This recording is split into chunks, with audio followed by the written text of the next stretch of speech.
C'est seulement en 1933 que mes parents se sont installés à Montargis.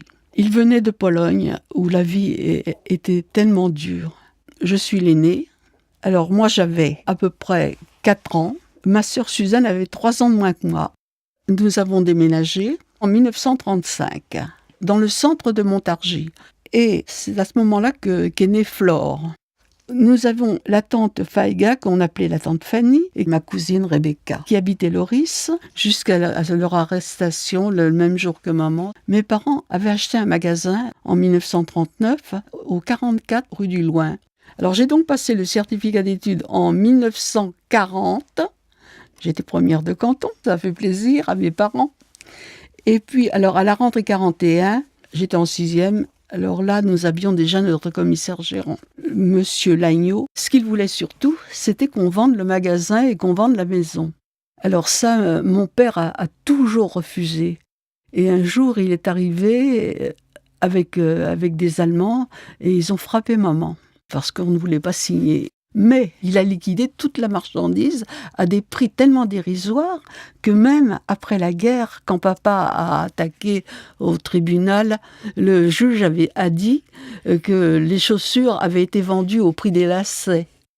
Le 23 décembre 1941, le magasin était déjà fermé, nous n'avions plus rien. Mais une petite sœur nous est née. C'était notre cadeau de Noël. Nous l'avons appelée Monique, on a toujours appelé Lily. Notre père est menacé d'arrestation. Heureusement, notre notaire est venu le prévenir. En avril 1942, il passe en zone non occupée, mais il est arrêté à la ligne de démarcation et interné dans un camp de travailleurs étrangers. Le 14 juillet 1942, maman est convoquée à la gendarmerie de Montargis. Et elle est revenue vers les 11h30. Elle est revenue avec ce monsieur Meunier, qui était le père d'une camarade de classe. Et puis alors, elle a joint les mains, elle a dit « Mes enfants, il faut que je parte ». Alors on a été lui chercher Lily qui était dans son lit. Elle lui a donné une tétée. Elle s'est trouvée mal, maman. Et puis elle s'est reprise, elle a terminé de donner sa tétée. Puis alors il y a monsieur Meunier qui l'a bousculée. Elle a dit dépêchez-vous, dépêchez-vous. C'était le 14 juillet. Il y avait les cloches qui sonnaient. C'était la sortie de la messe. Alors j'ai été l'accompagner jusqu'à l'intérieur de la prison. Ils ont refermé la porte. Et puis après, là j'ai pleuré. Et après, j'ai appris qu'elle était partie à Pithiviers. Le 17, elle part par le convoi numéro 6 pour Auschwitz. Dans le même convoi partent ma tante et ma cousine Rebecca, qui allaient avoir 14 ans. Moi, j'ai 13 ans, mes petites sœurs, qui ont 10 ans, 7 ans et 6 mois. Nous sommes séparés et confiés à des familles d'accueil.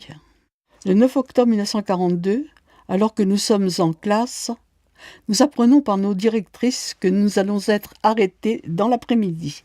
À la fête gendarmerie, nous retrouvons les petites Cormans et aussi Léa Levinsky, dont le mari et le fils d'Anne, qui a tout juste 16 ans, viennent d'être déportés. Dans ses bras, elle tient son bébé Aimé de 8 mois. Le soir, nous sommes toutes enfermées à la prison de Montargis. Le curé de Chalette, l'abbé Crépin, est venu chercher le bébé. Il l'a confié à madame Gorkine.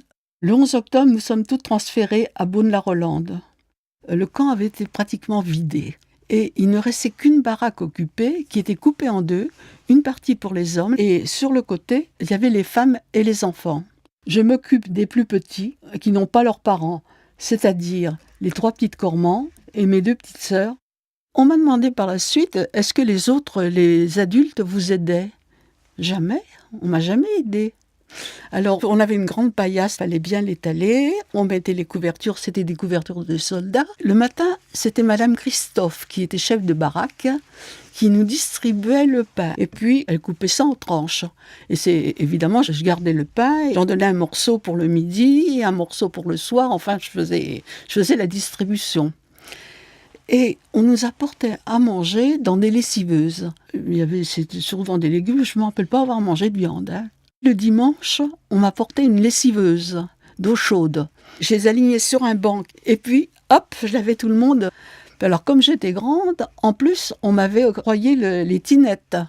Létinette, c'était une grande lessiveuse dans laquelle tout le monde faisait ses besoins. Ah, on m'a pas ménagé. Notre angoisse est un peu adoucie par l'affection d'une internée, Madame Montefiore, qui est écrivain, que nous appelons grand-mère et qui nous raconte des histoires qui finissent toujours bien. Un jour, un petit garçon de 4 ans, Jean-Maurice Albert, arrive au camp. Ses parents ont été déportés au mois de juillet. Je m'occupe de lui, mais il tombe malade. Les autorités du camp refusent de le transférer à l'hôpital. Il meurt très vite, le 29 octobre. Il est enterré au cimetière de Beaune. Le 12 décembre 1942, nous sommes transférés à Paris dans un centre de l'UGIF. Les menaces de déportation sont constantes. Fin août 1943, après 8 tentatives, nous nous évadons grâce à des complicités familiales. Nous rejoignons notre père en Haute-Vienne. Il nous inscrit dans une école catholique. Fin août 1944, nous retournons à Montargis avec notre père et nous retrouvons notre petite sœur Monique, avec joie. Nous attendons le retour de maman.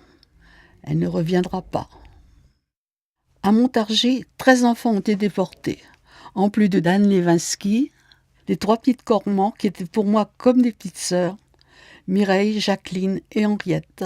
Il y avait aussi Huguette Lévy. Huguette a été arrêtée, ainsi que sa sœur Charlotte. Elles étaient jolies comme tout. Alors Henri Gorkin, qui avait 10 ans, et sa sœur Aviva, qui venait de passer son bac.